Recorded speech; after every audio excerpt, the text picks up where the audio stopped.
Bueno, les doy la bienvenida formal, ahora sí, al encuentro de hoy, de este espacio del taller de crítica. Estamos ya entrando en la mitad, ¿sí? de nuestros encuentros y estamos trabajando tanto en la clase anterior como en la anterior a esa, el tema de las partes de una película que vuelvo un poco sobre el fundamento de por qué estamos trabajando con esto, que es indispensable que un crítico formado tenga mínimas nociones incorporadas sobre cómo funciona una película, aunque sea desde el punto de vista conceptual, teórico, ¿sí? De cómo están compuestas las piezas, si se quiere, de ese engranaje que a nosotros nos llega de una manera acabada, como una obra, ¿sí? Y ya que en cierta parte una de las tareas del crítico es eh, abrir ese juguete y ver cómo funciona, es necesario saber, bueno, cuando uno abre ese juguete, qué piezas hay adentro y para qué sirven, ¿sí? Por supuesto, a diferencia de por ahí otras disciplinas, y teniendo en cuenta que el cine se inscribe dentro de lo artístico, y no lo digo en términos de valor, sino en cuanto a lo que significa una película, una novela, una obra de teatro, una coreografía. Lo artístico no se puede medir en los con los mismos términos con los que se mide por ahí, no sé, otra, otra pieza que no tiene un fin artístico, ¿sí? Es decir, algo más vinculado a la lógica o a la matemática, en la que las variables justamente funcionan de una manera mucho más precisa, pero sí desde el punto de vista conceptual nosotros podemos entender y podemos hacer funcionar esta idea de, bueno, cómo una película está compuesta. Hablábamos un poco la semana pasada de el tema de el plano como unidad mínima del lenguaje cinematográfico, y a partir de ahí empezamos a escalar con los conceptos de escena y de secuencia, ¿no? Y después de acto.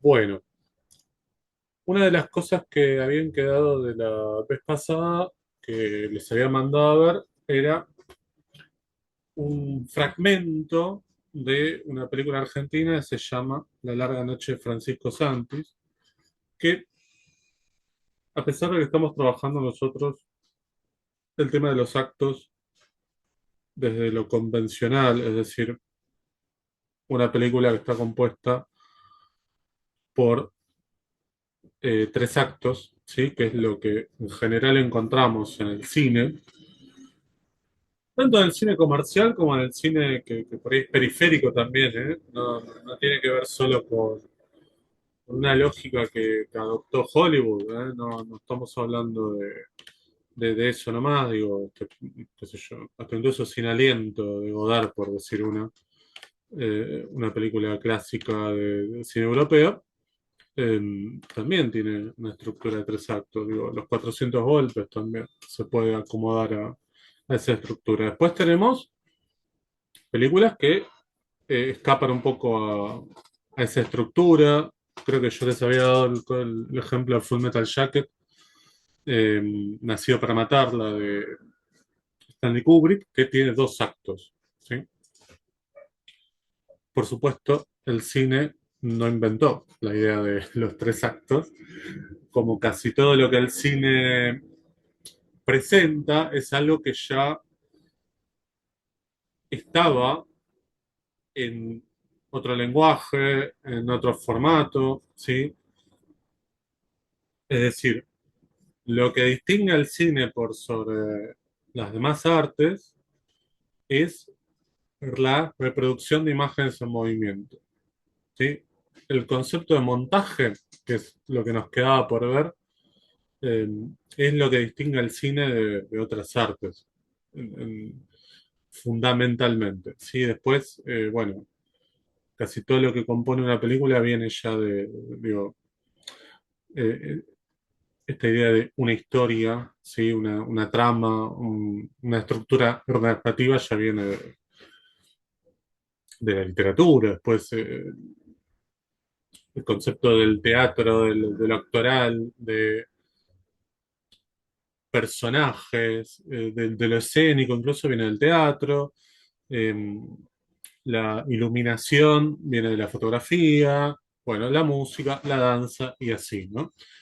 Eh, el cine, dentro de lo que es la historia de las artes, todavía lo podemos considerar como un lenguaje nuevo. Tiene 130 años, un poco menos quizás.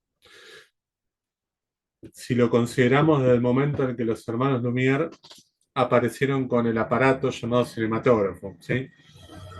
Cuando tengamos la clase, que yo siempre doy una clase que es medio una especie de viaje express por la historia del cine, en el que durante una clase vamos del principio hasta casi estos días.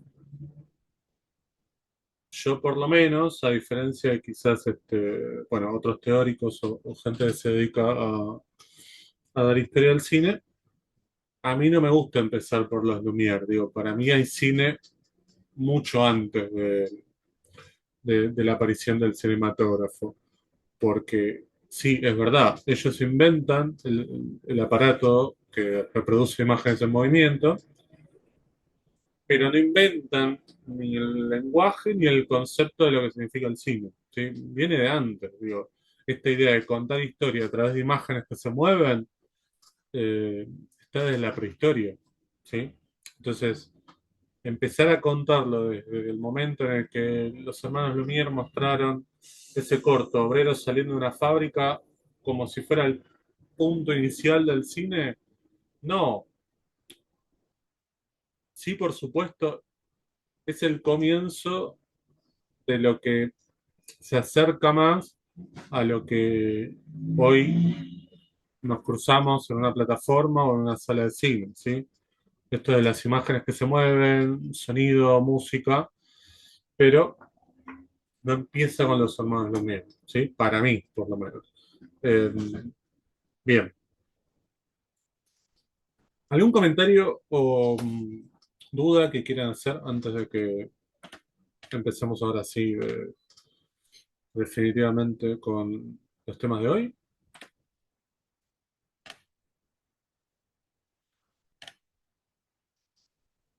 Bueno, vamos a comenzar primero, antes de ir hacia la, la partecita que yo les había mandado a ver, de la película La larga noche de Francisco Santis. Vamos a repasar un poquito los conceptos de escena, secuencia y actos, así que voy a pasar a compartir pantalla, que me parece importante que lo tengamos.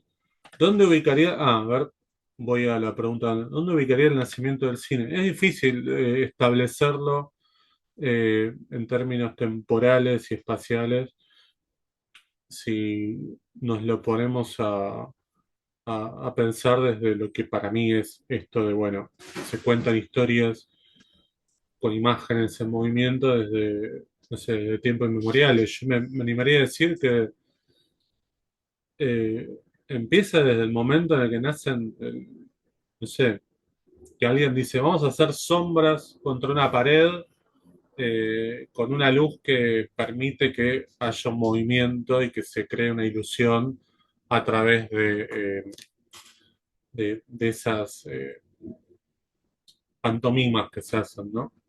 Por supuesto, eso después fue evolucionando,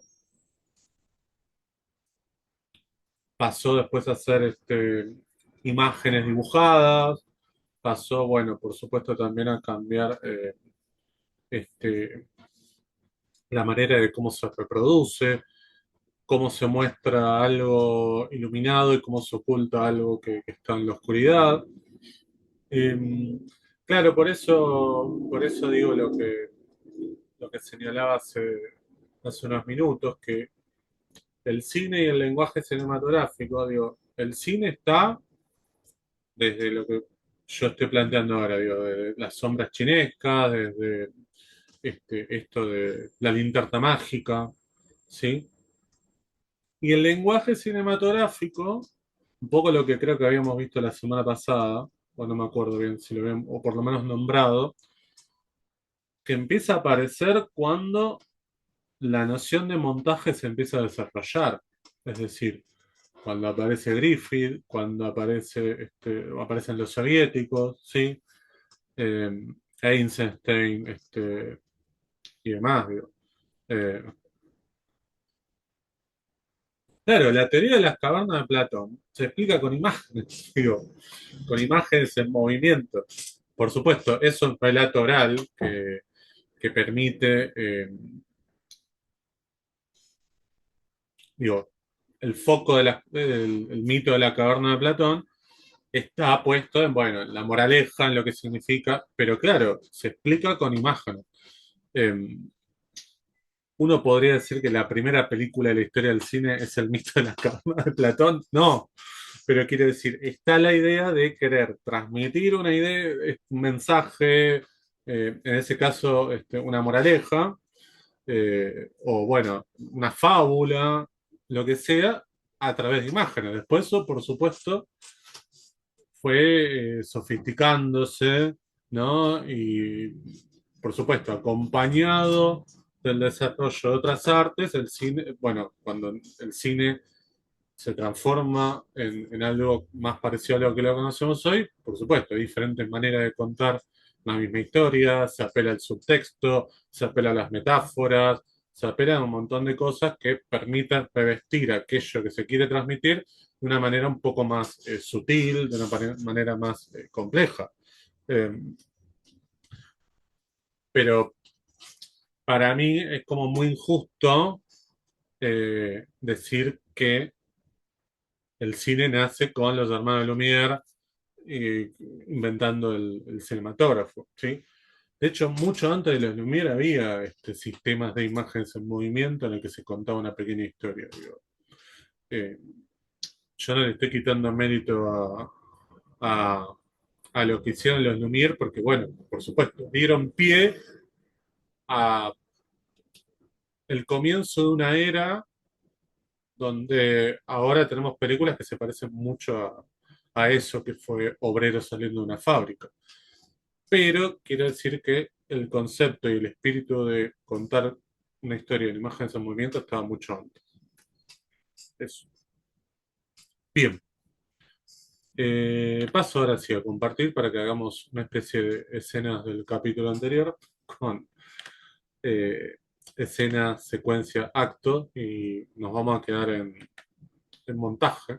¿Sí?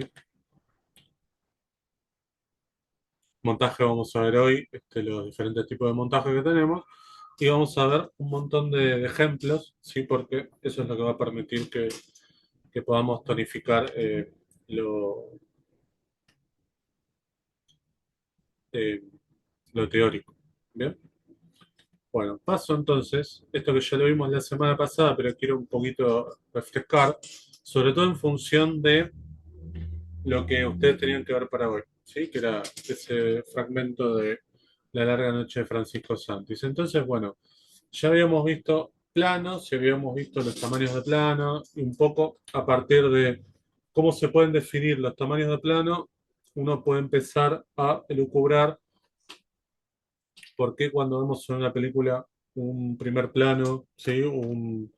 Eh, no sé, el plano de no sé, la cara de alguien tiene algún sentido que va un poco más allá de, bueno, voy a mostrar un plano corto y nada más, sino que se busca generar un efecto inmersivo, ¿sí? El ejemplo que yo les había mostrado era el de Un verano con Mónica, ¿no? El personaje que aparecía, bueno, en un primer plano, casi como mirando a cámara, casi como mirando al espectador, ¿no? Generando una especie de vínculo y de atracción, pero que también es importante pensarlo en contexto, ¿no? Porque, como yo les decía, era una película que estaba pensada para el cine, porque no había otra manera de ver esa película más que en un cine. ¿Sí? Todavía la televisión estaba en ciernes y no había ninguna manera de acceder a esa película más que una sala de cine. Entonces Bergman, para ese momento, quería que la protagonista generara un vínculo con el espectador, ¿sí?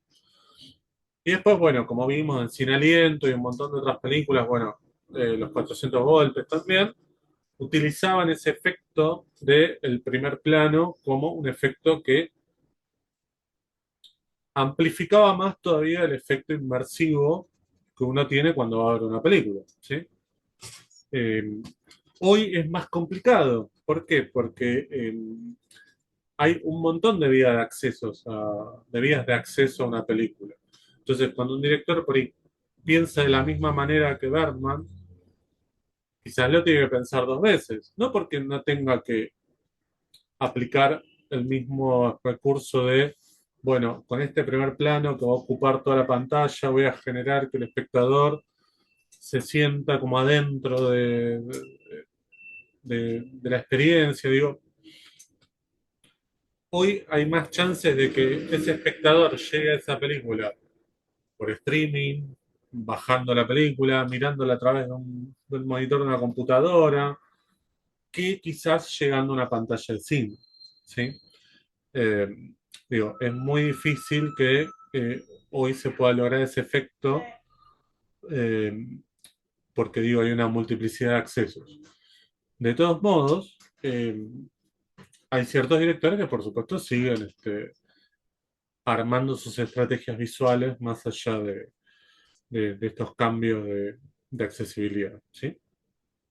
Que por supuesto no se trata de estar a favor o estar en contra, digo, porque la posibilidad que nos da que hoy podamos ver una película que se estrenó en todo el mundo ayer o que aparezca en una plataforma, también a nosotros nos permite tener la posibilidad de verla de una manera mucho más eficaz que quizás hace unos años, que había que esperar, este, eh, y que bueno, eso hoy cambió, ¿sí? Eh, pero bueno, quiero decir también que esta idea de cómo se piensa la composición de una película también está atravesado por un contexto. ¿Bien?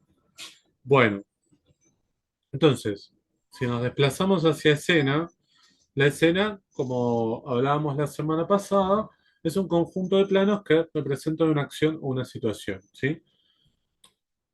Es decir, siempre lo tenemos que pensar en función de dos andariveles. Por un lado, el de la sustancia, es decir, la sustancia dramática, es decir, qué es lo que encontramos dentro del envase que podemos llamar escena, ¿sí? ¿Qué es lo que pasa ahí adentro? Se cuenta un cuentito, hay una pequeña historia, bueno. Y después tenemos la parte formal, que es lo que sería el envase, cómo está compuesto, bueno, qué composición de planos tiene, ¿sí? Es decir, tiene que haber un correlato de eh, lo que se está contando y el cómo se está contando, ¿sí? Bien. La secuencia, abriendo un poco más el panorama, es un conjunto de escenas que representan un sentido dramático, en el que las escenas unidas tienen un significado y a la que le podríamos dar un título, ¿sí? Yo había hecho un poco el paralelismo de que una secuencia la podemos pensar como un capítulo de un libro, ¿sí? Eh, Yendo un poco más hacia lo cinematográfico, es como en una película de Tarantino, vieron que Tarantino le gusta poner muchos capítulos dentro de su película. Un poco podríamos decir que eh, cada capítulo es una gran secuencia, ¿sí? Vieron que Kill Bill está dividida en muchos capítulos, ¿no? Cada título, de alguna manera, lo que hace es como sintetizar, a veces de manera poética, a veces de manera lineal, qué es lo que hay dentro de lo que vamos a ver, ¿sí? De esa pequeña historia que se cuenta dentro de la película. ¿Bien? Y después tenemos los actos que un conjunto de secuencias forman un acto. ¿Bien? Como hablábamos, siguiendo un poco la poética de Aristóteles, eh, tenemos en general una estructura clásica que son tres actos, ¿sí? Desde que nos empiezan a contar cuentos cuando somos niños hasta cuando vamos hoy al cine a ver, no sé, la última película de Steven Spielberg, los tres actos marcan un convencionalismo que permiten contar una historia de una manera, ¿sí? Como les decía, no es la única, ¿sí? Pero es la que se ajusta en general a lo que mayormente vemos. Dentro de esa generalidad, lo que tenemos es, por un lado, un primer acto en el que en general lo que se hace es presentar a los personajes, presentar un contexto, y hacia el final de ese primer acto lo que tenemos es la revelación del primer punto de giro, que es lo que desata el conflicto en una historia, ¿sí? En una película. Eh, bien, el segundo acto es el despliegue, el desarrollo de ese conflicto, ¿sí? Eh, Piensa en cualquier película, digo, de cualquier género, este,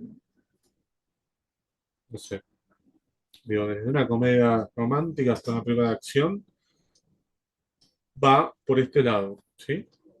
Y el tercer acto es básicamente cuando se resuelve ese conflicto, podemos tener una coda, un epílogo que muchas veces funciona para zafar alguna puerta que se había abierto, vinculada a algo puntual de algún personaje, alguna subtrama, ¿sí? No estoy hablando de escenas post-créditos, ¿sí? Sino que, bueno, muchas veces es como, bueno, nada, no sé, por ejemplo, una comedia romántica finalmente, eh, el tercer acto lo que nos muestra es cómo estos dos personajes que al principio de la película se odiaban, eh, se repelían, ahora están juntos, ¿no? Y el epílogo puede ser, bueno, no sé, se van a vivir, qué sé yo, a la montaña. Y bueno, vemos como un fragmento de esa vida cotidiana y fin, ¿no? Bien. Eh, Hay películas de más actos, digo, de cuatro actos, de cinco actos, pero ya sería meternos en un berenjenal. Por ejemplo, eh, no sé si alguien vio o conoce, o escuchó hablar de la película La Flor de Mariano Ginás, una película de 14 horas. Bueno, ahí no podríamos ajustarla a una estructura de tres actos, porque es algo muy singular, ¿sí? Eh, Digo, después hay películas más de orden contemplativo que también es mucho más difícil eh, acomodarla dentro de esta estructura de tres actos. Pero vuelvo un poco sobre eso. Estamos hablando de películas muy singulares, ¿sí? Bien. ¿Alguna pregunta o comentario sobre esto antes de que pasemos a la larga noche de Francisco Santi?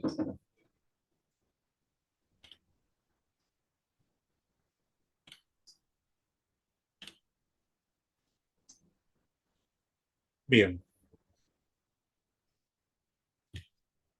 Bueno, cuéntenme, ¿pudieron ver el fragmentito? ¿Algunos por ahí ya vio la película antes? ¿O se aventuró a verla completa? Quizás, cuéntenme un poco la experiencia. Bien, bien, Ana. Es una película cortita, vieron que dura un poquito más de una hora, ¿sí? En general, de lo que yo estaba hablando era de una película de tres actos. En los manuales de guión se suele pensar como una estructura que tiene una duración de 90 minutos, ¿sí? Como el- la película más genérica del mundo está pensada para que dure 90 minutos, ¿no? Por supuesto, no se pueden acomodar los actos siempre a ese nivel de duración y como les decía al principio, no estamos hablando de algo matemático, de algo lógico, sino que eh, hay historias que necesitan un segundo acto más largo y hay otras que tienen un primer acto un poco más corto, digo, siempre depende de la película. Pero acá, teniendo en cuenta que sucede todo en una noche, eh, esa estructura de 90 minutos, digo, como para partir de algo muy convencional, se reduce un poco, digo, cada acto es más cortito, ¿sí? Creo que dura 1 hora 10, una cosa así, con los créditos. Eh, y prácticamente tiene como un tercer acto, para los que la vieron completa, como Ana, Lucía, y ahora me van a contar los demás, tiene un tercer acto muy pequeño, muy pequeño, que es como, bueno, y está al borde de los dos actos la película, ¿eh? Lo que pasa es que, por ahí para el que no la vio completa o para el que no vio directamente tampoco el pasaje que les dije para ver, es la historia de un hombre de clase media que vive con su familia en los 70 en la Argentina. Está a la espera de un ascenso, ¿sí? Es como una especie de objetivo que él está como anhelando. Y de pronto aparece una vieja compañera de la universidad.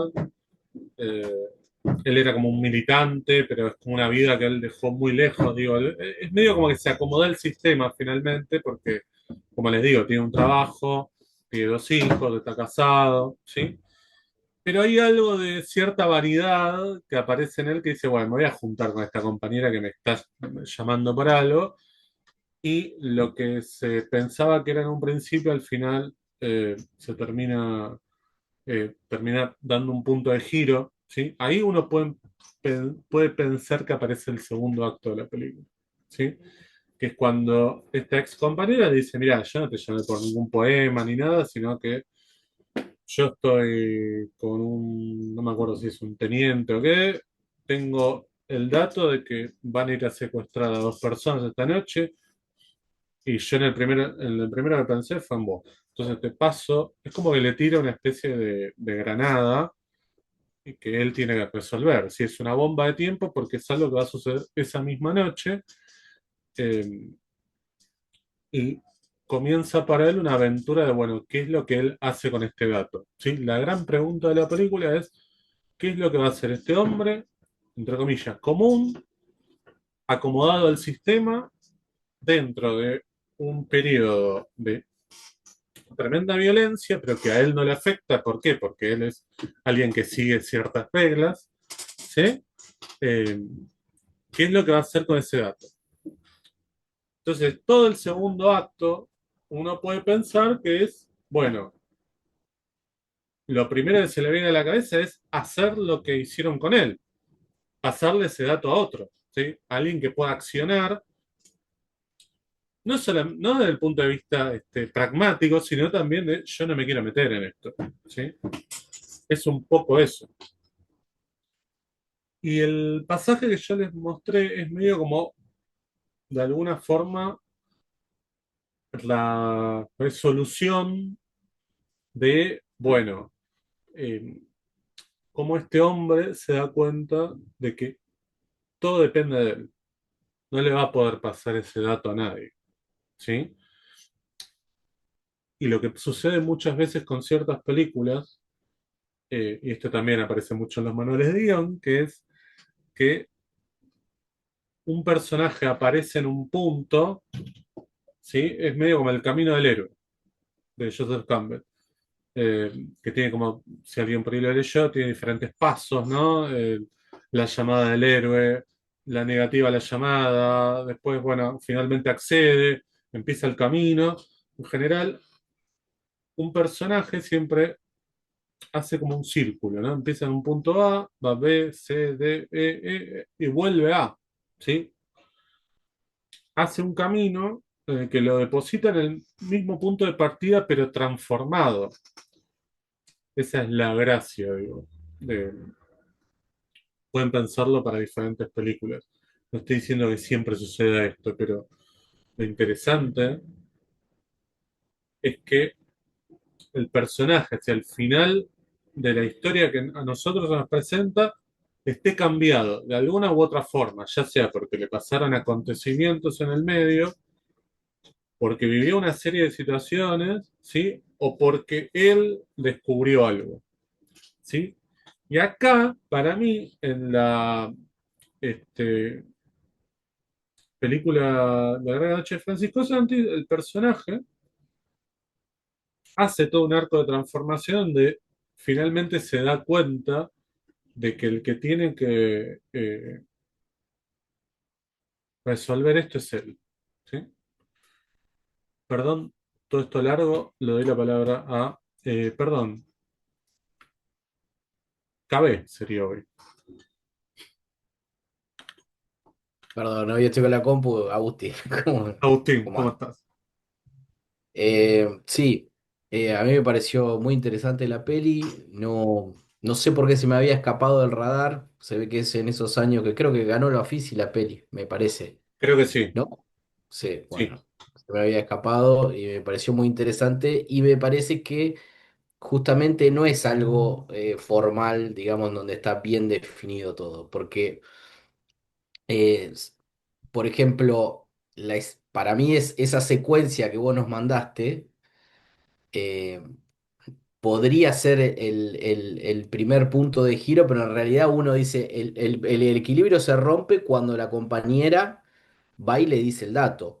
Pero hay una escena que a mí me pareció espectacular, que es cuando él va al baño, que además hasta tiene el color de una cabina de revelado, se mira al espejo ahí es cuando él decide accionar.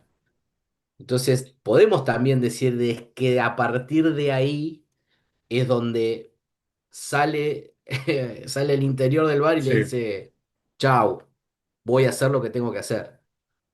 Eh, a mí me encantó la película, me pareció espectacular.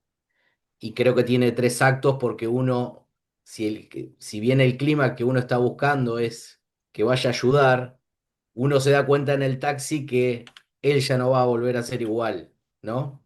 Que exactamente. se fuma ese pucho porque no va a volver a ser igual. Pero Sí, para mí esa secuencia que vos nos mandás es, digamos, esta reacción que tiene el personaje. Por eso digo, por ahí está bueno pensar cuál es el equilibrio que se rompe. Porque él tenía el dato y hizo lo imposible para no hacer nada con ese dato. En cambio, lo que vos nos mandás es donde dice, bueno, de acá en más voy a empezar a hacer ese camino hacia lo que después va a ser, lo que después va a ser que ese personaje no sea más quien es. claro.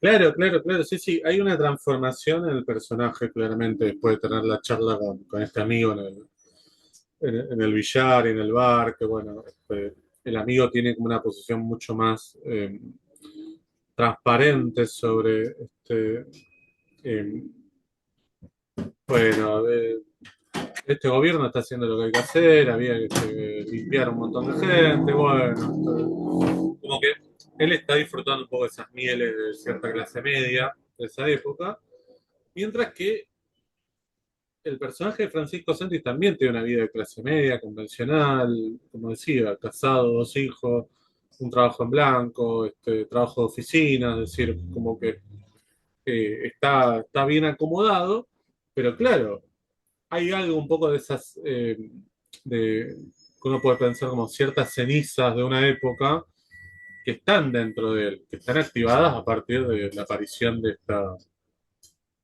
ex compañera de militancia de la universidad y demás, eh, que también está asociado un poco a cierta frustración que él tiene, porque ese ascenso está esperando no llega. Es decir, fíjense que si bien la película no es una película 100% de género, tiene ciertos engranajes que pertenecen a una película más convencional de género, digo. Eh, y está casi que la película es un poco unipersonal, digo, hay una serie de personajes satélites que aparecen, digo, pero fíjense que son personajes que aparecen una escena, después no vuelven a aparecer, digo, la mujer aparece dos escenas, después no aparece, la compañera aparece en la escena del auto, después no vuelve a aparecer, el El personaje de amigo Marcelo también. Subioto, claro, eso, aparece solamente en la escena del billar, no vuelve a aparecer, el pibe del cine aparece solo en el cine, es decir, todo está armado para que la película sea básicamente un acto de transformación de alguien que empieza en un punto A y termina en otro lado, digo. O termina en el mismo punto, pero transformado, ¿sí? Ari, Sí, a mí también me gustó. No, no tenía idea de la película ni como le sí, pasó al compañero, ni que existía. Él me encanta como actor. No, te soy sincero, no le sé el nombre, pero viste que lo ves en varias películas y nunca lo había visto en un protagónico y me parece que es un actorazo. La verdad que me encantó cómo lleva la película. Eh, Le pusieron Diego Velázquez. sí, Diego Eh, Blanco. y lo que me pareció una decisión muy acertada del director es esa subjetiva de la nuca, que todo el tiempo lo va, viste esa sensación de que vos lo estás Sí, siguiendo a él, viste que le pone la... Y no la había sí. visto en muchas películas, me pareció que estaba buena porque refuerza esa sensación de paranoia, de que uno persigue a otro, viste esa cosa de...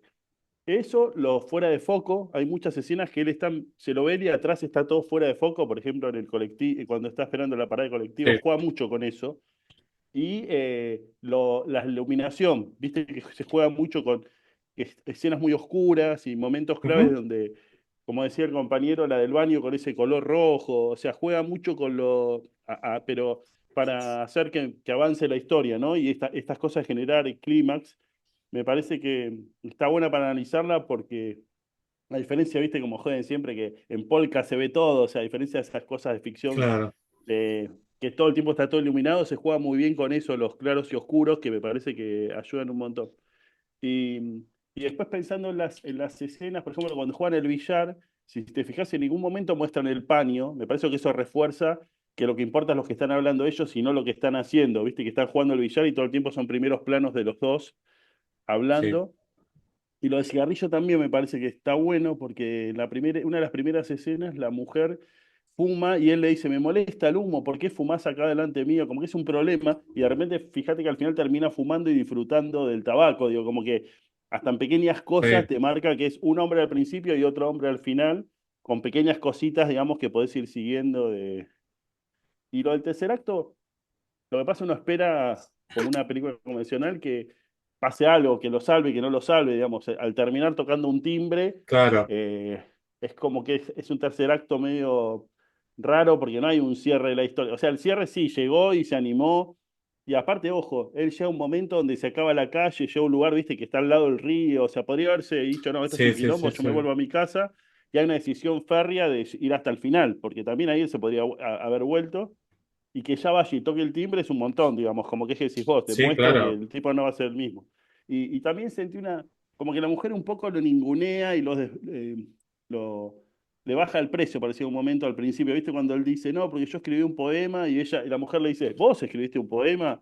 Como que hay Sí, una cosa claro. de desmerecerlo a la mujer todo el tiempo, que, que también es parte, como esto que decís vos, no solo en el trabajo, en la casa tampoco es muy valorado entonces tiene toda esta situación medio adversa, tanto en lo profesional como en la casa.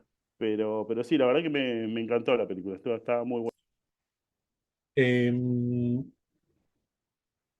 sí, yo no sé si es que lo desmerece o no lo valora, sino que es como que presenta ciertas cualidades que ella por ahí nunca vio de él, porque un poco pertenecen como a otra vida, ¿no?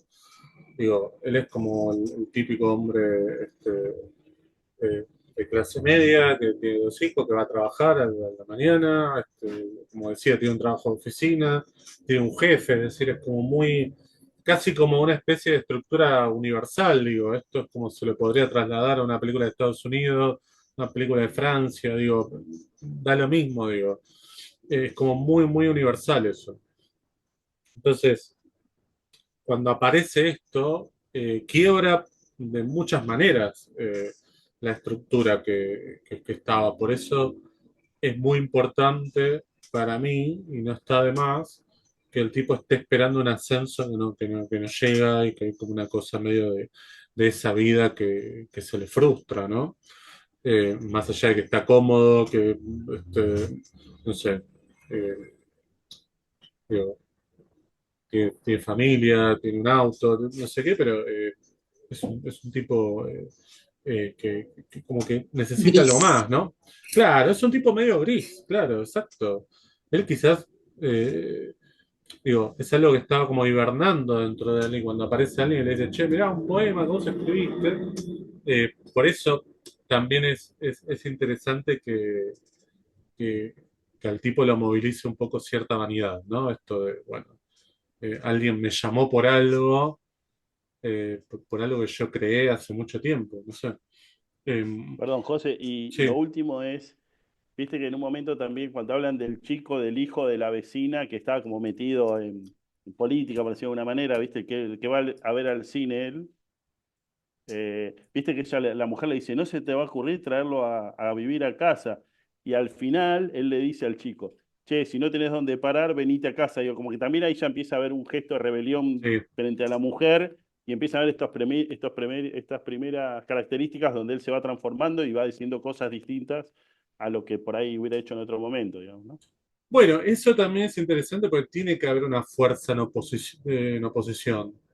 Digo, y la mujer aparece un poco, la figura de la esposa aparece un poco también como alguien que desalienta o que desafía o que se le tiene que poner en contra. Digo. Es natural, digo, desde el punto de vista dentro de vista de una película, tiene que estar, pues sí. La mujer le dijera, Bárbara, andá, juntate por el poema, Bárbara, tráelo acá. No, no tenemos tensión dentro de la película. Entonces él tiene que tener no solamente la tensión del peligro de la noche, qué es lo que puede pasar si alguien lo para, o esto le pregunta qué está haciendo, sino también esto de que eh, en un personaje como el de la esposa debería irradiar confianza, lo que encuentra es alguien que le propone un choque, ¿sí? Juan Pablo, después Diego. Bueno, primero lo que me gustó de la película es que es el ambiente opresivo que tenía. En todo momento se siente como que la sentís en el cuerpo, ¿viste? A mí me gusta la película que te la hacen pasar como el orto, digamos, entre comillas. Sí. Y me recordó un poco a por ahí lo que logra Lucrecia Martel, por ejemplo, con esos climas así medio embotados, ¿viste? En Ujú. todo momento de la película vos estás esperando que caiga un falcón verde Claro. y lo chupe, ¿viste? Ujú. Eh, Eso por un lado que me pareció logradísimo, y incluso él, ¿viste? Por momentos entra como una especie de ensoñación, con, por ejemplo, la escena del puente, ¿viste? Donde se le nubla todo. Eh, y yo después lo que interpreté es que al él haber tenido una militancia de adolescente, o no está especificado, pero bueno, de muy joven, como que entra en la sociedad, digamos, en todo lo que es eh, el capitalismo, si querés llamarlo así, la familia, la casa, el auto, la oficina, y cuando le proponen esto, es como que le revuelve algo que él tenía, y que bueno, después termina, por ejemplo, en la escena cuando se cruza a los dos chicos, él ve en el morral que tiene unos folletos y como que hace un esbozo de una sonrisa, ¿viste? Como una añoranza de algo que él quería y que dejó Claro. atrás. Entonces, como que todo esto le revolvió y le hizo confirmar que la vida que estaba llevando no es la que él quería y era la otra. Eso es lo que interpreto yo. No, sí, claro, claro, está buenísimo eso también. Vuelvo un poquito a lo que decías al principio, lo del clima opresivo, claramente es una película que está construida para, más allá de la historia que se cuenta, que dicho sea de paso está basada en una novela, yo no la leí la novela, y claro, está todo construido, digo, porque esto, insisto, no leí la novela, no sé cómo está armada, digo, capaz que ya viene armada así y facilita mucho las cosas. Pero más allá de eso, me parece genial que todo suceda en una noche, ¿no?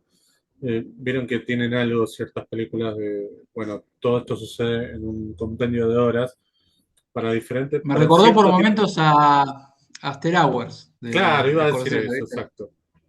Exacto, tiene una Eh, cosa, tiene algo de eso, sí. sí.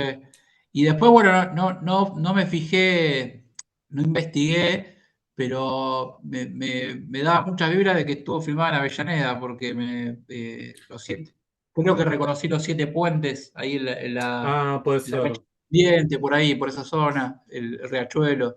Me pareció como que estaba filmado en Avellaneda. Sí, si no está Sí, me da filmado, que sí. Además, sí, creo que la ¿no? calle La Carra está por Avellaneda.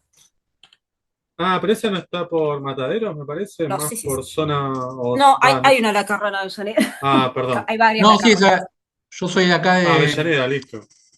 yo soy de Villa Domínico, bueno, que ahora es famosa, ¿no? Por los hechos que ocurrido. Sí, Y sí, hay una calle La Carra cada 20 cuadras, así que perdón, yo ya, como que reconocí el barrio de haberlo pateado. bueno, ahí ven que yo mucho por Avellaneda no anduve, pero eh, vos me decís esa calle y yo lo primero que pienso es en Matadero. Pero sí hay una cosa muy de ciertos márgenes, ¿no? Porque vieron que el sur siempre estuvo como dejado de lado, no importa en qué momento de la historia estamos hablando. Eh, eh, no, digo, lo del clima opresivo también está un poco aparte de lo que decía Ari de ciertos planos que lo siguen a él, como planos muy cortos, ¿no? Una subjetiva.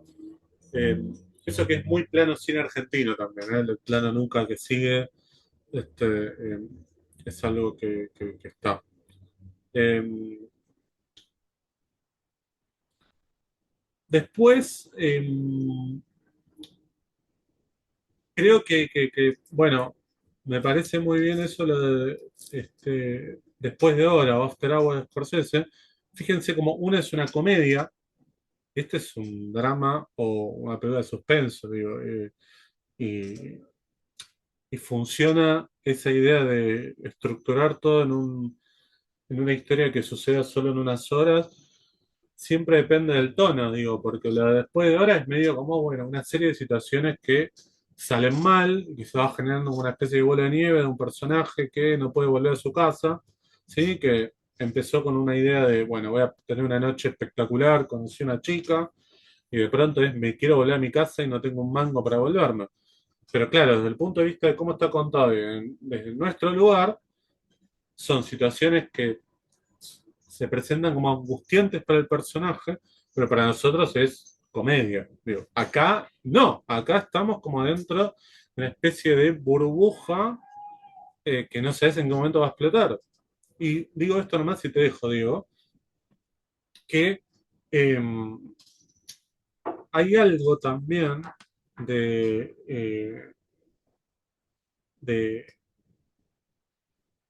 el fuera de campo, que es esta amenaza de los militares, ¿no? Si bien tenemos una escena muy breve del colectivo, que hay unos militares, qué sé yo, después no aparecen.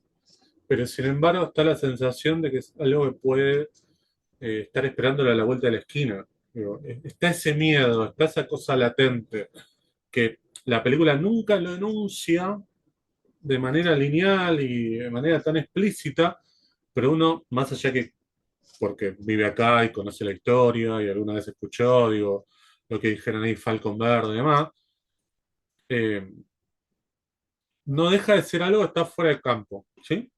Que eso me parece interesante. Sí, Diego. Buenas, ¿cómo va? Muy interesante lo que dijiste fuera de campo también, lo iba a comentar. Ay, No, no, está bien. No había visto la peli, me gustó. Creo que está bueno que sea de noche porque no hubiera sido lo mismo si es de día. Eh, Claramente está basado en una novela, ¿no? Pero tendría otras sensaciones. Lo del cigarrillo que había comentado Ari me parece que hace a lo que es la narrativa, porque empieza que le molesta el cigarrillo, después en un momento, a mitad de película, no lo puede prender, es como que lo va a fumar, pero bueno, todavía falta algo y después es como que acompaña el relato y lo puede prender, es como que va a acompañar, por algo lo pusieron, ¿no? Si no, no hubieran puesto nada. Sí. Me gustó mucho. Y también me gustó el tema, como decía Ari, de la iluminación roja, los semáforos, esa sensación de peligro, ¿no? No sé, me hizo acordar a Twin Peaks en unas cositas del semáforo rojo, esa iluminación de peligro, ¿viste? Sí. Estuvo bueno. Y nada, eso. Después también los primeros planos dejando ver borroso atrás y gente hablando, mirando, que daba esa sensación ese tipo de sensación de que te Ujú. están espiando, que algo puede pasar. Y bueno, nada. Sumo eso a lo que fueron diciendo. Sí, sí, sí, hay como... Eso también es interesante, digo, que más allá de lo que estamos charlando, que lo puedan aplicar, digo, de asociar cosas que ustedes ya vieron, digo, con las cosas nuevas que aparecen, digo, nuevas que aparecen no me refiero a estrenos nada más, sino como esto, ver una película que creo que tiene casi 10 años o por ahí, pero que aparece como nuevo para ustedes, ¿sí? Esa es la idea, digo, em, bueno, de la cinefilia, digo, de poder conectar lo que vimos con lo nuevo o conectar algo que se nos presenta como nuevo con alguna experiencia vista de alguna forma, ¿sí? Leo ahí un par de mensajitos que dejaron en el chat. Lo que dice Ana también es la lucha interna que todos tenemos, el idealismo de la juventud versus la realidad, normas sociales. Sí, sí, por supuesto, me parece que es una película que da mucho para la conversación, ¿sí? Y lo pienso también, digo, cada vez que hablo de la película, cada vez que la traigo de alguna forma, digo, eh, no solo se me aparecen cosas nuevas, sino también eh, pienso, es una película tan chiquita en cuanto a la cantidad de minutos y a las cosas que pasan, pero sin embargo presenta un montón de capas para pensarla. Digo, desde el punto de vista cinematográfico, desde el punto de vista temático, desde el punto de vista de lo que ustedes quieran, digo, tiene muchas cosas para pensar. Desde la fotografía, por ejemplo, lo que dice Lucía ahí, el fuera de campo cuando llega al bar, también es interesante, todo lo observan y están fuera de foco, claro. El tema del foco, digo, de la profundidad de campo que no lo vimos hasta acá, es algo como muy, muy, muy preciso, pero es esto de qué distancia hay este, em, de, de un objeto a un personaje, por ejemplo, no es lo mismo que, cito el caso de Lucía, que un personaje que entra a un bar y que todos lo están viendo, digo, y que nosotros también lo vemos, a que esos personajes que están ahí adentro estén fuera de foco y nosotros no lo veamos, ¿sí? Tiene un significado eso. Por supuesto, para trabajar de esa manera se hace, por supuesto, una puesta en común con el director de fotografía, digo, qué lentes se van a usar, digo, determinados lentes te dan cierta nitidez de un personaje a una distancia o lo contrario, ¿sí? Bien, bueno, parece que ganó Paraguay, por los gritos que estoy escuchando acá sobre mi ventana. Bien, bien por Paraguay. Perdón, José, una Sí, cosa que por ahí no mencionamos que sí, es espectacular la cantidad de poética que tiene, ¿no? sí, La escena del cine es espectacular. impresionante. Es impresionante. Están viendo una película de Porcel, todos se ríen mientras la juventud llora. Es espectacular, espectacular. Digo, no lo Mientras, mencionamos y era obvio, pero digo, no, no, no, es está perfecto. espectacular, Está perfecto. Bueno, espectacular. va un poco de la mano de lo que yo digo, que de esta película he hablado mucho, he entrevistado a los directores y como que, digo, no sé, digo, un montón de cosas, digo, siempre la hablo, digo, desde que la vi, es como una película a la que vuelvo. Lo puedo resumir así, digo, es una película a la que siempre estoy como volviendo de alguna forma. Eh, Digo, es chiquitita, pero a la vez vos podés, como lo que yo les mandé, podés eh,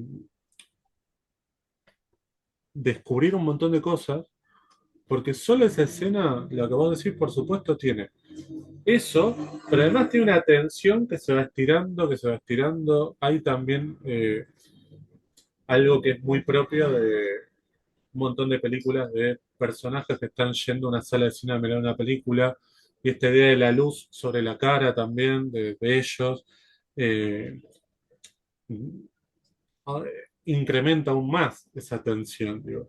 Y las actuaciones, por supuesto, el pibe está súper bien, está en una escena y vos ves que la angustia lo está carcomiendo. Claro, bueno, justo eso, lo que dice Ari, digo, que es tremendo. Y Y perdón, José, y eso que vos nos mandaste está falsificado, pero podría ser un plano secuencia, porque si sí, bien te das cuenta que hay un corte, pero él va del exterior del cine a la boletería, de la boletería a la entrada, está bien, vos podés decir, acá está el corte, pero podría ser un plano, como dirían, sí, podría Carol, podría ser un plano secuencia tranquilamente, porque sí, eso pasa todo dentro del cine. claro, claro, claro. Lo que yo decía más que estar como con la lupa del plano secuencia a ver dónde está el corte. En los casos de los planos secuencias más clásicos, como lo que yo decía, La Soga, no sé, los primeros 15 minutos de Ojo de Serpiente, 1917, digo, por supuesto son películas que tienen cortes en algún lado por una cuestión técnica o por una cuestión, no sé, que a veces no tiene que ver solamente con el dispositivo de grabación, sino también con, bueno, tenés que someter a actores y a un montón de técnicos a que estén eh, eh, en situación de rodaje en un tiempo real. Pero digo, lo más importante es captar esto, digo, que, por ejemplo, ahí, en esto que vieron ustedes, la escena del cine, vos no tenés saltos grandes, no tenés saltos importantes de tiempo, salvo cuando él le dice te espero afuera, ¿sí? Que ahí vos sentís que hay un salto, porque es el salto entre que él salió y que lo está esperando, digo, ¿no? Y se tiene que estirar eso, porque esa espera nosotros la tenemos que sentir como, che, hace 20 minutos está el tipo esperando a ver si sale o no sale a buscarlo, a ver si esto que él le propone, el pibe lo va a aceptar o no. Eh, También hay un juego con el tema del foco cuando él sale, y bueno, decide ir para un lado que es contrario al de Francisco Santos.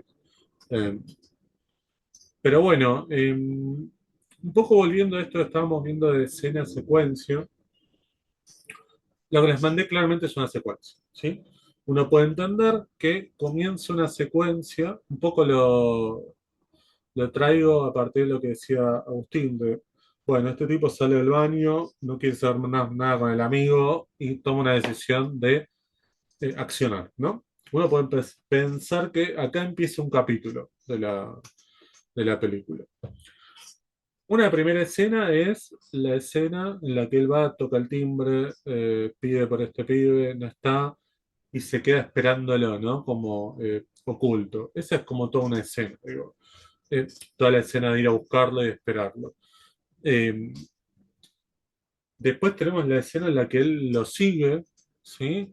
Este, que no sabemos para dónde nos va a llevar, eso también es importante, digo, desde el punto de vista nuestro de espectador, digo, que vamos acompañando al personaje en esta aventura, eh, hasta que finalmente entra al cine, ¿no? Después tenemos toda la escena que es esta escena en la que él trata de pasarle el dato con los nombres, la dirección y que el pibe se niega, ¿no? Hay como también otra vez una fuerza de tensión, no solamente por ellos dos, sino por lo que decía el contexto, digo, está en un cine, y es casi que el único lugar donde se podían cruzar dos personas que estaban tramando algo en esa época. Digo, porque no podían ir a un bar a sentarse a la vista de todos, no podían ir, no sé, uno a la casa del otro. Eh, Digo, el pibe vivía con la mamá, él vive con la mujer y los hijos, digo, ¿no? El único lugar era un cine, por supuesto, tiene una carga muy importante, pues nosotros estamos viendo una película, digo. Eh, entonces, que el- que esta especie de trama suceda dentro de una sala tiene su carga. Y uno puede decir que el desenlace de esa escena es el pibe saliendo y yéndose, ¿no? Eh,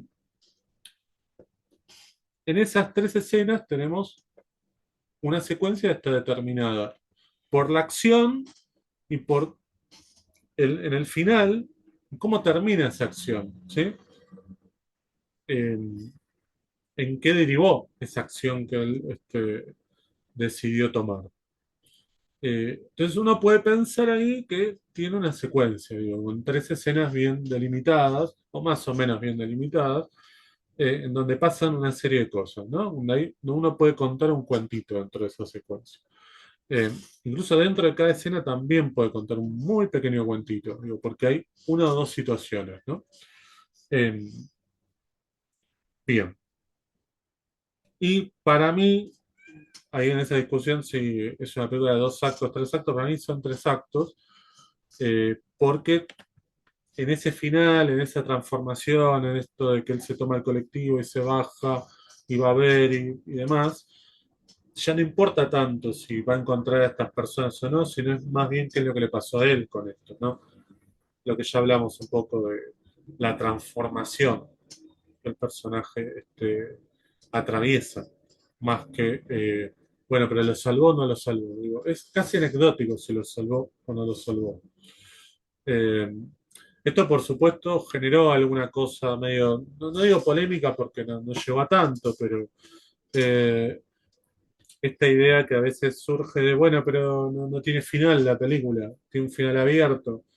No, el plano de él entrando a la casa ya es un plano que nos dice un montón. Digo, eh, no necesitamos saber. De hecho, uno puede inferir que llegó tarde, si quiere tratar de eh, completar todo para que quede acomodado dentro de la mente. Bueno, sí, está bien, llegó tarde, pero eh, por algo también nunca vemos ni fotos de esta gente, ni los vemos a estos personajes, porque vos como espectador, por supuesto, te puedes generar algo,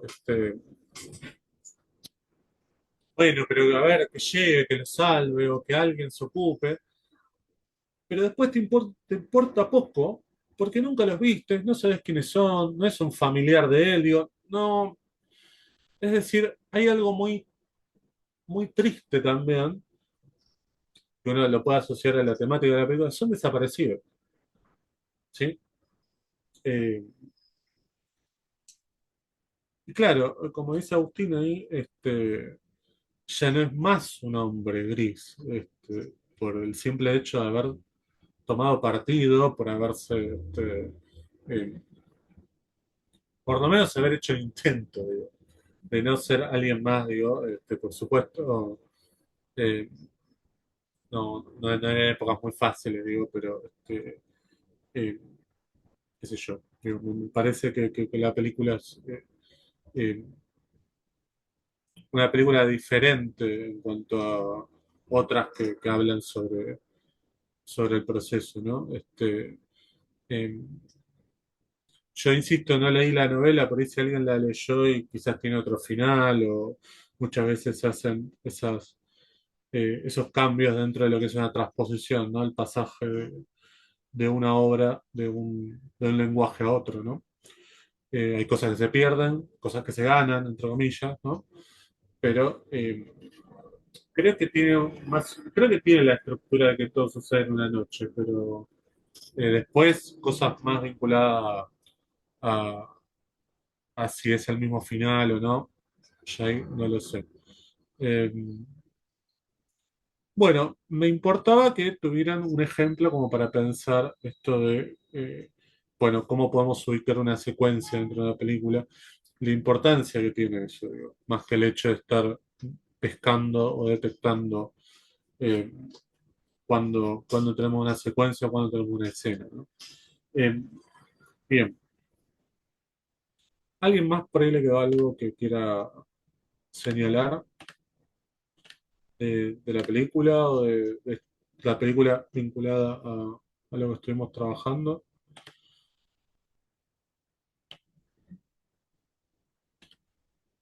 Bueno, vamos a pasar entonces a, si no hay nada más sobre esto, por supuesto siempre vamos a volver a hablar de estos temas, digo, que pasemos entonces al montaje. ¿Sí? El montaje, que un poquito yo estaba hablando ahí sobre cómo es un aspecto que distingue el cine de otros lenguajes, eh, que es lo que hace que este, se distinga, eh, eh, bueno, sí, es un lenguaje que nos permite contar una historia y demás, pero de otra manera, digo.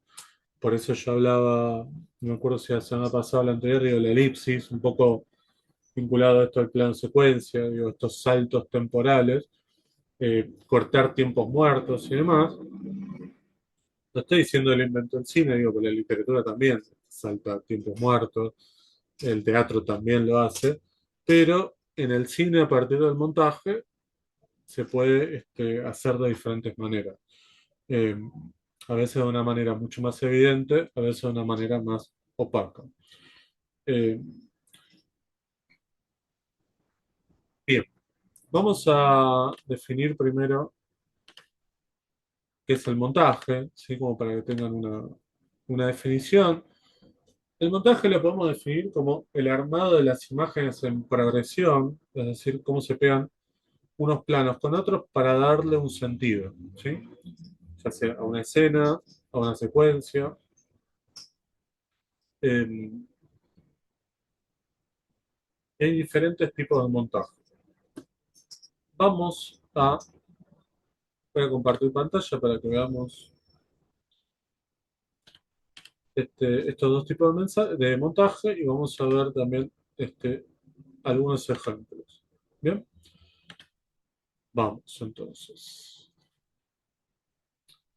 Hay dos tipos de montaje que son los más clásicos que vamos a ver en las películas con las que nos cruzamos habitualmente, que, uy, perdón, ahí voy. Que es el montaje paralelo y el montaje alterno. ¿Sí? El montaje paralelo es cuando los sucesos y hechos de una historia se dan en espacios y o tiempos diferentes. Por ejemplo, El Padrino 2. Pero que El Padrino 2 tiene una estructura en la que, por un lado, seguimos al personaje de Michael Corleone, ¿sí? Ya como padrino de la mafia, que ocupó el lugar del padre. Este, y por el otro lado tenemos la historia de su padre, joven, cómo llega a Estados Unidos y cómo empieza a escalar y a ascender dentro del mundo de la delincuencia. ¿Bien? Pero claro, ahí tenemos dos historias que nunca se van a cruzar, ¿sí? O dos relatos que no se van a cruzar, porque nos están contando tiempos diferentes, ¿sí? Eh, hay un montón de películas que plantean un poco esta estructura. No sé, quizás vieron en Diario de una Pasión, también tiene como esta estructura, digo, de los personajes a cierta edad madura y una serie de flashbacks que nos muestran a esos mismos personajes más jóvenes, ¿no? Esos dos relatos no se van a cruzar nunca. Eh, ahí tenemos un montaje paralelo. ¿Bien? Eh, hay este, ejemplos siempre que presentan una excepción, ¿no? Y como tal, los tenemos que tomar como excepción, ¿sí? Digo, por ahí están pensando, y pero en tal película, bueno, es una excepción. Por ejemplo, hay una película que se llama, no sé si alguien la vio, es una película de Alejandro Agresti, que se llama La Casa del Lago, que es una con Keanu Reeves y Sandra Bullock, que es una película que tiene un elemento fantástico, digo, que no me la acuerdo muy bien, pero es algo así como, no me acuerdo si ella o él manda una carta y le llega al otro, pero con 2 años de distancia. Es decir, viven como en dos dimensiones paralelas, pero bueno, claro, se comunican a través del tiempo y qué sé yo, pero digo, hay un elemento ahí del orden fantástico, digo, como para que esos dos tiempos diferentes se crucen en algún momento. No me acuerdo si se cruzaban o no, supongo que sí, digo, en algún momento se cruzaban. La vi una sola vez hace mucho tiempo, pero siempre es un caso que aparece de, bueno, dos historias que van en paralelo, pero que suceden en tiempo distinto y en algún momento confluyen, ¿no? Eh, bien.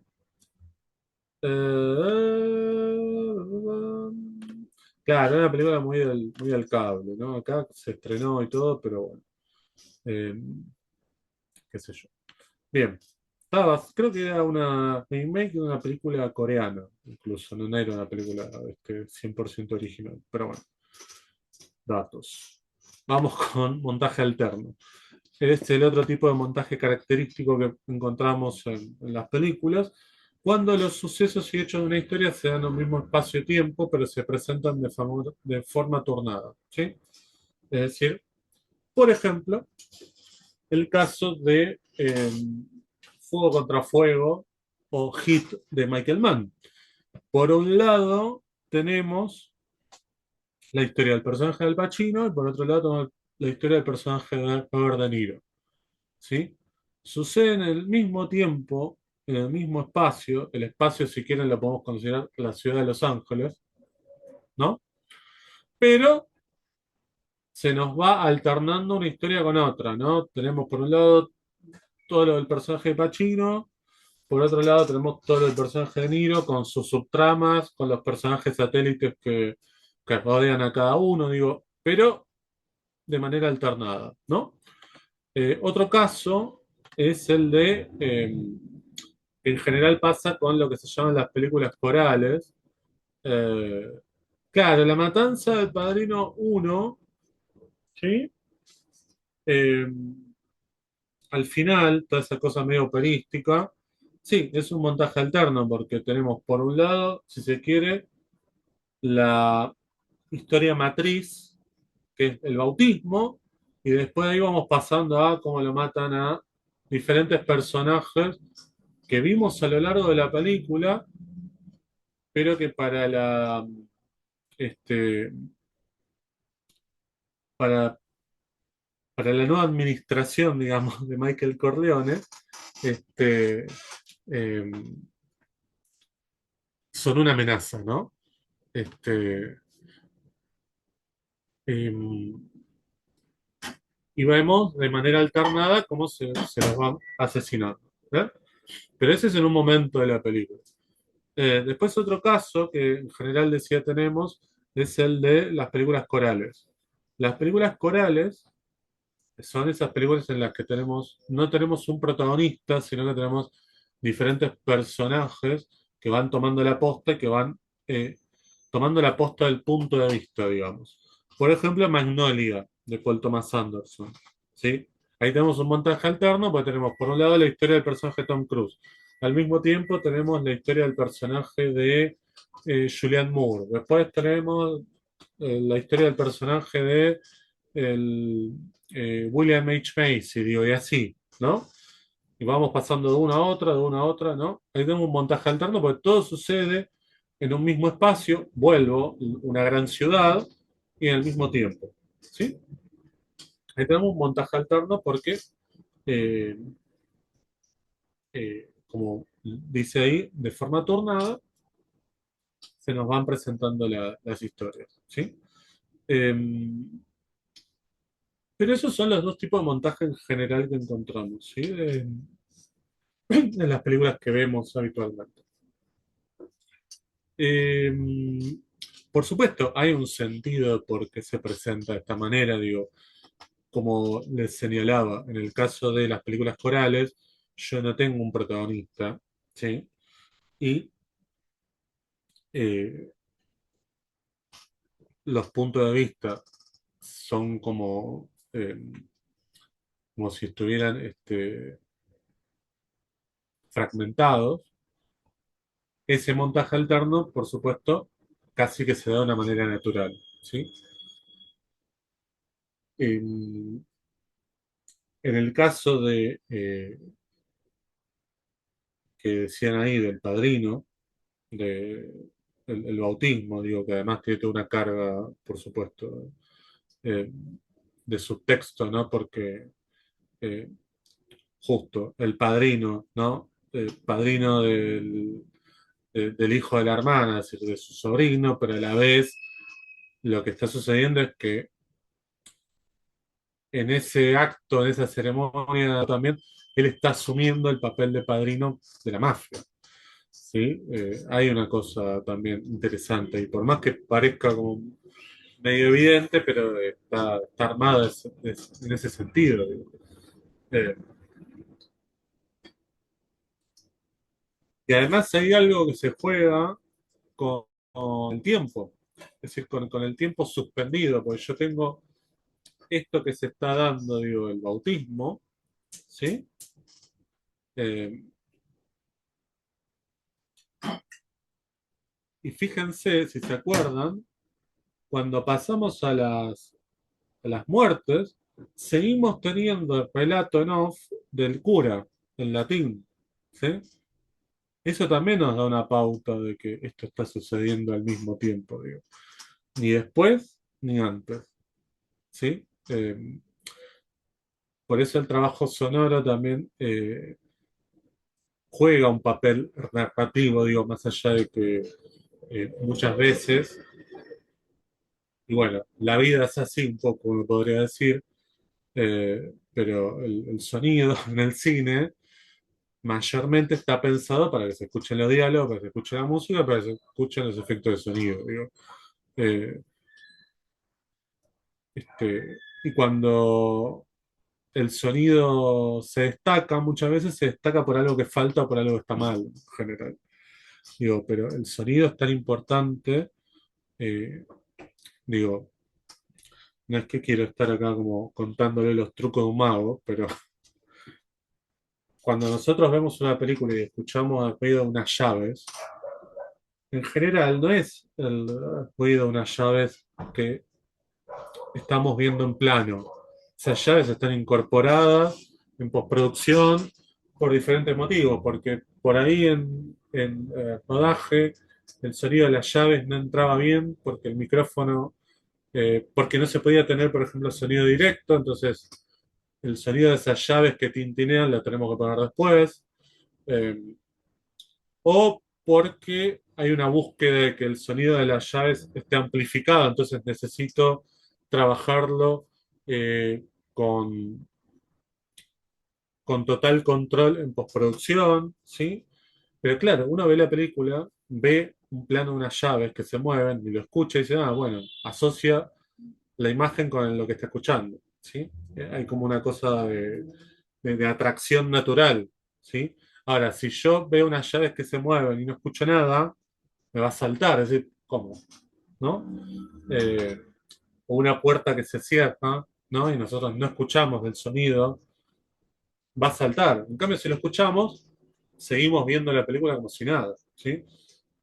Y quizás ese sonido de esa puerta que zafaba es algo que tuvo que ir a buscar el sonidista o probó diferentes opciones hasta que encontró la que buscaba, ¿sí? Pero claro, nosotros como espectador tampoco tenemos por qué saber eso, pero quiere decir, el sonido juega un papel súper importante, digo, que va más allá de lo que decía, diálogos, música y efectos de explosiones, ¿no? Eh, si por ejemplo la nombraban ahí hace unos minutos, ustedes ven las películas de Lucrecia Martel. Lucrecia Martel eh, trabaja muchísimo con el sonido, es muy obsesiva con el sonido. Eh, y quizás uno ve la ciénaga, ve la niña santa, ve la mujer sin cabeza y dice, bueno, el trabajo de sonido, ¿dónde está? No, no, préstenle mucha atención si vuelven a ver o si van a ver alguna película de ella. eh, Quizás, bueno, es necesario por ahí tener, verla en las mejores condiciones posibles, pero hay una escena en la línea santa que yo muchas veces la muestro para pensar el sonido, que es una escena de una pileta, que es tremendo como está trabajada. Hay unas capas que se van presentando, primero aparece un sonido, después aparece otro, después todo se articula y todo está como en una forma final, como una estancia final. eh, Generan como una especie de unión y todo eso es como una especie de tormenta, es espectacular, digo. Pero claro, hay que estar con el sentido del oído muy agudo, pero quiero decir, hay un trabajo detrás. Y muchas veces el sonido está utilizado, sobre todo cuando quizás aquello que se quiere mostrar no se puede mostrar. ¿Sí? Hay en muchas películas de terror, eso está trabajado, digo, eh, el tema del sonido para, para trabajar lo que es el fuera de cuadro o el fuera de campo. ¿Sí? La escena de Mulholland Drive, la del Club del Silencio también podría ser en cómo se fue. Claro, exactamente, exactamente, digo, que es muy tremendo eso. Digo. Pero claro, David Lynch era otra persona que trabajaba muchísimo el sonido, digo, que estaba como muy obsesionado con, con cómo se escuchaba lo que se estaba viendo, más que nada. El otro ejemplo es, vos decís, Hackney, el retrato de un asesino, aunque sea ponemos un ok o sí. Claro, bueno, esa es una película muy brutal, ahí voy con vos, Juan Pablo. Esa escena que dice Patricio eh, es un claro ejemplo de cómo muchas veces algo espeluznante cobra mayor fuerza cuando solamente lo escuchamos que si lo vemos y lo escuchamos. ¿Qué quiero decir con esto? Hay dos tipos, dos asesinos, que están mirando un video que ellos grabaron de cómo mataban a una familia. ¿Sí? Creo que es esa escena. Nosotros vemos fragmentos de eso que están puestos como para que vos tengas un punto de partida de, che, mirá lo que están por hacer estos tipos. Corte A, solamente vemos la reacción de ellos y escuchamos el video y yo creo que tiene un efecto mucho más potente escuchar eso, escuchar ese crimen, que si lo viéramos, ¿sí? Eh, Incluso si lo viéramos en mudo, no tendría el mismo efecto que escucharlo, digo. Es una escena muy, muy espantosa, digo. Es muy tremenda, muy tremenda. Sí, Juan Pablo. Hay una película que es de hace un par de años, no me acuerdo, debe tener 4 años, qué sé yo, 5 años, que se llama La Zona de Interés, eh, que aplica eso a la perfección, porque estás viendo algo, qué sé yo, una casa perfecta, todo, y vos escuchás todo el horror que hay en un campo de concentración contiguo. eh, y la verdad que el tema del sonido ahí está laburado, pero de manera espectacular. Fue una de los últimos años, una de las películas que más me gustó. Sí, tal cual. Bueno, Zona de Interés es una película que tiene para mí un, un destaque a partir del trabajo sonoro que se hace. Bueno, sí, sí, para mí es un ejemplo que aplica perfecto a lo que hablaba ahí por chat Patricio, del ejemplo que yo describí un poco de este crimen. Claro, ahí es todavía más tremendo, digo, porque eh, eh, son como dos polos opuestos, y una familia viviendo como si estuvieran en absoluta normalidad y cruzando el cerco hay un campo de concentración. Es como un nivel de- de locura tremendo. Y- y está súper bien. Y a mí me gustó mucho Zona de Interés. Sí, Agustín. No, que justo estábamos hablando hoy en el grupo que justo recién ayer pude ver Nuestra Tierra, el documental de Lucrecia Martel. Y es interesante cómo hasta en un documental que es sobre hechos, cómo trabaja técnicamente el sonido, como en algo que solamente ella está narrando qué pasó con fotos, con material de lo que pasó. Ella construye todo un espectro sonoro, es espectacular. Y Sí, otra cosa es que en algunas conferencias que como ella iba a ser el Eternauta, y no estaba muy contenta digamos, de la nueva versión y demás.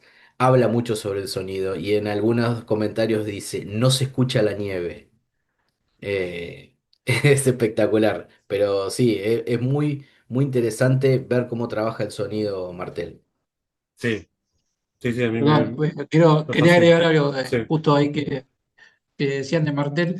Eh, yo lo primero que noté, bueno, más allá del clima que te decía opresivo que hablábamos antes, es el tema del sonido. La primera película que ves es La Ciénaga y hay un ruidito que como que te lima el cerebro, que es el del ventilador.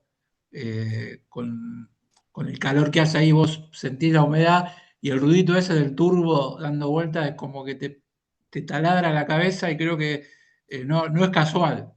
Creo que está sí. pensado y para que cause esa sensación, ¿no? Sí, sí, sí, sí, totalmente. Para mí ya desde esa primera película, bueno, los cortos que había hecho también había un trabajo de sonido muy especial. Sí, es de las personas que mejor, por lo menos desde el punto de vista de lo que ella quiere contar, ¿no? Eh, bien, paso entonces a mostrarles un ejemplo, ¿sí? Este es un ejemplo clásico, quizás, eh, digo, por ahí vieron la película y no le prestaron tanta atención, o sí, que es El silencio de los inocentes. Y vamos a ver qué pasa acá con el montaje, ¿sí? No importa tanto el diálogo, préstenle atención a lo que pasa con las imágenes, con la historia, ¿sí? Si no la vieron, préstenle más atención todavía, por ahí si la vieron ya van a saber un poco de qué se trata. Así que bueno, vemos este fragmentito y ahora charlamos.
Bien,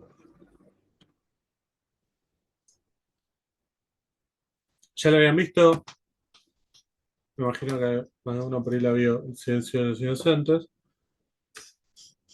Eh, Acá tenemos este, los dos tipos de montaje. ¿Por qué? Porque hay un truco que se genera hacia el final. Uy, perdón, que no se escuchaba. Bueno, igual lo importante era más que nada el efecto de qué es lo que pasa cuando el personaje de Buffalo Bill abre la puerta y en vez de encontrarse con los policías se encuentra con Clarice Sterling, ¿sí? Este es un efecto que es como un chiste que se puede hacer una sola vez dentro de la película, ¿sí? Porque es como, bueno, no, pierde la gracia si se lo utiliza en más de una oportunidad.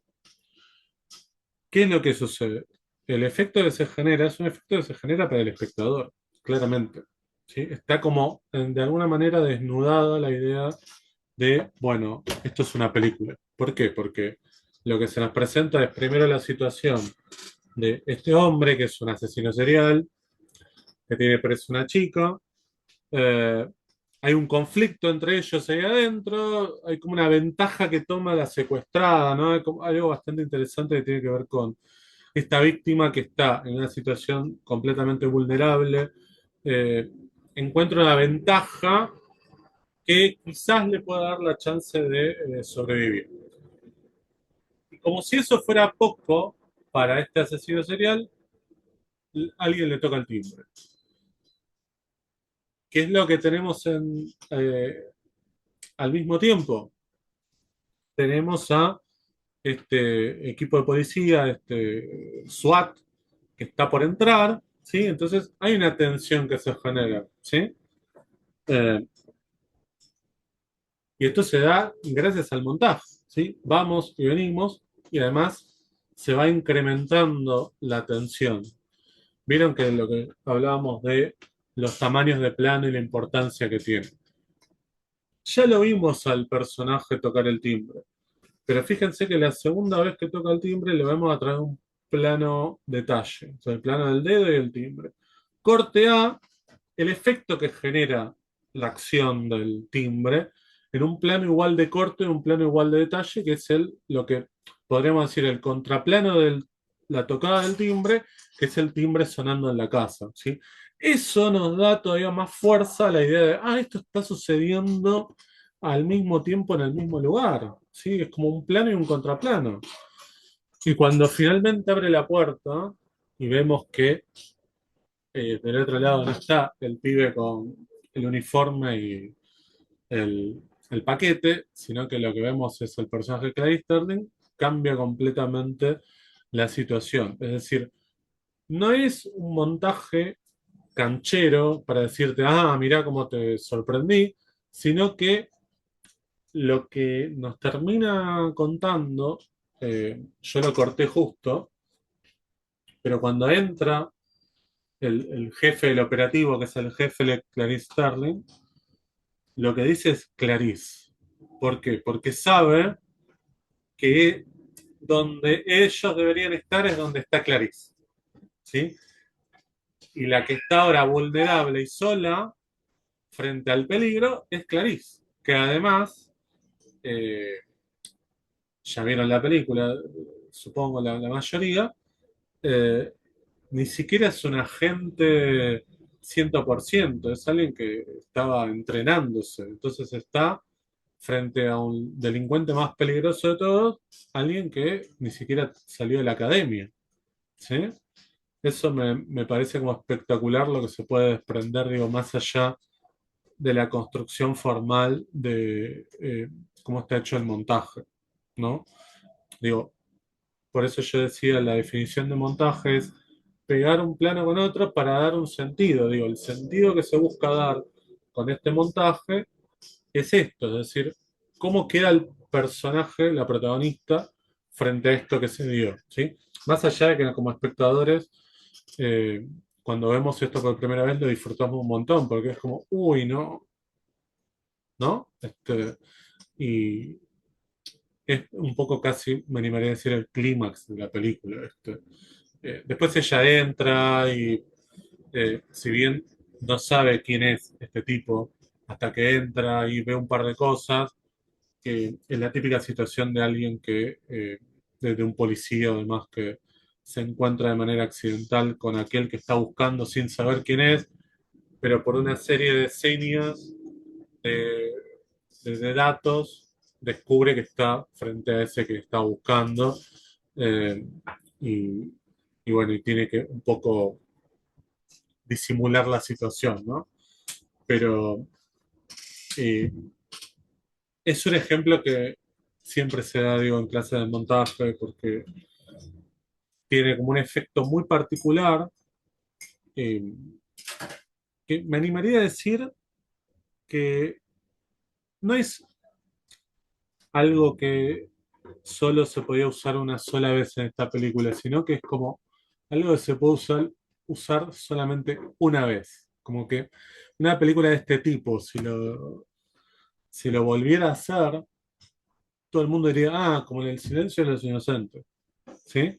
Digo, si David Fincher lo hubiera hecho en, no sé, en Pecados Capitales, todos hubiéramos dicho, ah, como El silencio de los inocentes, si lo hubiéramos visto antes, ¿no? Eh, no digo que esté mal hacer esto, pero quiero decir, es un efecto que tiene un impacto, ¿no? De sorpresa de una única vez, pero además está... Gracias, Lucía, nos vemos después. Em, digo, más allá del impacto que genera, está hecho, como les decía, con un sentido. Pero no es solamente, bueno, mirá cómo le hago un chiste al espectador, ¿no? ¿Algún comentario o pregunta sobre esto?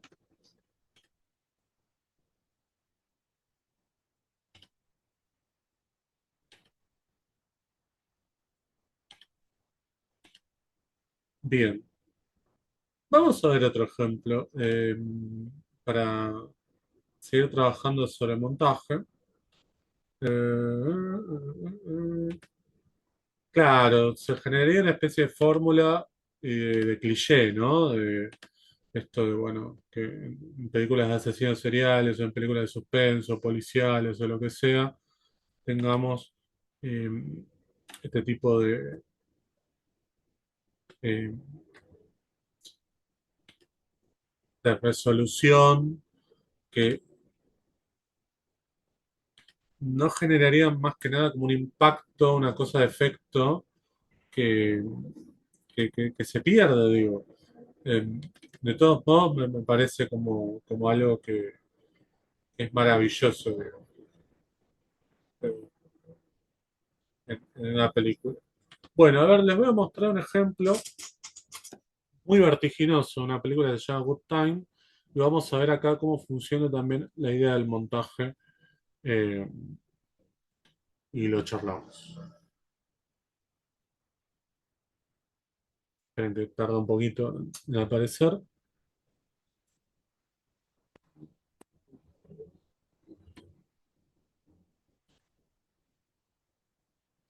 Bien. Sí, este es un película, a mí me encanta. Bueno, ahí lo vemos y lo charlamos. Bien. Bueno, acá tenemos un montaje que está dado por un flashback, ¿no? El flashback es un salto hacia atrás para que se nos cuente algún momento, a veces puede ser algo mucho más largo que esto, digo. Em, pero acá oficia el montaje paralelo, ¿no? Porque se nos está contando una historia en otro tiempo, en otro espacio, a partir de un disparador que es alguien que viene a contarnos una historia, ¿no? Dice, bueno, qué sé yo salí de la cárcel, no sé qué, y eh, empezamos a ver aquello que este personaje le está relatando a este otro, ¿no? Eh, y es como una especie de resumen de lo que le pasó a un personaje, en 2 minutos, 3 minutos, no sé cuánto dura la escena, que, que es maravillosa, digo, porque, eh, por supuesto, habiendo visto la película completa, es todavía más interesante, porque es un personaje que aparece casi de manera azarosa, el de la cara, digamos, ¿no? Y que en un momento de la película, siendo una película además muy vertiginosa, es decir, el vértigo que tiene la película es medio parecido al vértigo que tiene lo que contó este personaje, pero digo que va hacia adelante, es casi un poco lo que estamos hablando con La larga noche de Francisco Santi y de After Hours de Scorsese.